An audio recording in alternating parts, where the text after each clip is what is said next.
চিকেনের আইটেম আর ডিমের আইটেম, মানে চপ, পকোড়া, ডিম আর চিকেনের খেতে খেতে যখন আপনারা বোর হয়ে যাবেন, তখন এইরকম একটা রেসিপি আপনারা ট্রাই করবেন। খুব সুন্দর হয় খেতে, খুব অল্প উপকরণ দিয়ে তৈরি করি। এই যে আমি পনির নিয়েছি, একদম অল্প উপকরণ দিয়ে তৈরি করেছি আমি। কর্নফ্লাওয়ার নিলাম আর একটু ময়দা দিয়েছি আমি। এর মধ্যে লবণ দিলাম, চিনি দিলাম আর বেকিং সোডা আর বেকিং পাউডার। বেকিং সোডাটা খুব অল্প দিয়েছি। এবার গোলমরিচ গুঁড়ো দিলাম, চিলি ফ্লেক্স দিচ্ছি, অরিগ্যানো দেবো, অরিগ্যানোর জন্য একটু স্বাদটা পাল্টে যায়, আর মিক্স হার্বস দিলাম। আর আমি একটু বাটার দিচ্ছি, আপনারা বাটারটা অপশনাল দিতেও পারেন, নাও দিতে পারেন। 2 চামচ বাটার দিচ্ছি, বাটার দিলে খেতে বেশি ভালো লাগে। এবার জল দিয়ে আমি একটা মিশ্রণ তৈরি করব।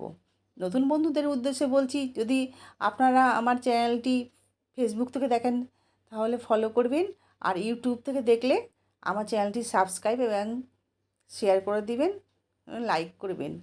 সাবস্ক্রাইবটা অবশ্যই করবেন। ধনেপাতা চাটনি আমি তৈরি করেছিলাম, লেবু, লঙ্কা আর একটু লবণ দিয়ে চাটনিটা তৈরি করে পনির মধ্যে এবার দিচ্ছি।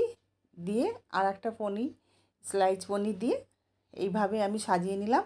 এবার ব্যাটারের মধ্যে চুবিয়ে তেলটা আমি বসিয়েছি, মিডিয়াম আঁচে ভাজবেন।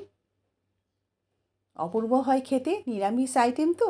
সন্ধেবেলায় দেখবেন চা, গরম চা আর এরকম একটা যদি রেসিপি থাকে তাহলে দারুণ লাগে খেতে। অতিথি আসলেও আপনারা দিতে পারেন। এইভাবে আপনারা আমার পাশে থাকবেন নিত্য নতুন রেসিপি দেখার জন্য। খেতে খুব সুন্দর হয়, একদম মানে মচমচ করে খেতে।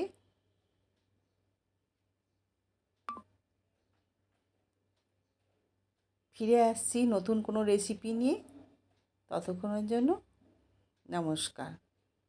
আমি একটু ওপরে অরিগানো ছিটিয়ে দিয়েছিলাম আর একটু ধনেপাতা চাটনির সাথে পরিবেশন করেছি।